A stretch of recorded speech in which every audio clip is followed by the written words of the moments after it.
এখন পিকনিকের মরশুম চলছে, তাই পিকনিক স্টাইলে 10 জনের চিকেন বিরিয়ানি বানালাম। বিরিয়ানিটা খেতে দুর্দান্ত লেগেছিল। তো চলুন দেরি না করে রেসিপিটি শুরু করা যাক। 10 জনের চিকেন বিরিয়ানি বানানোর জন্য আমি এখানে 2 কেজি বাসমতি রাইস নিয়েছি। চালটাকে 2-3 বার খুব ভালো করে ধুয়ে নিয়ে ফ্রেশ জল দিয়ে চালটাকে 20 মিনিটের জন্য ভিজিয়ে রাখবো।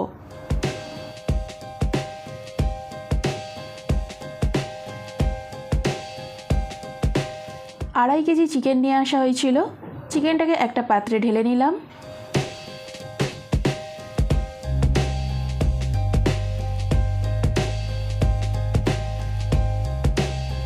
এরপর চিকেনটাকে ভালো করে পরিষ্কার করে ধুয়ে নিয়ে চিকেনের মধ্যে দিয়ে দেব 3 টেবিল চামচ আদা রসুন বাটা,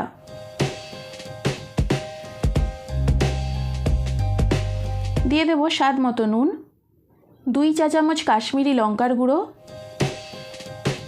1.5 চা চামচ ধনে গুঁড়ো,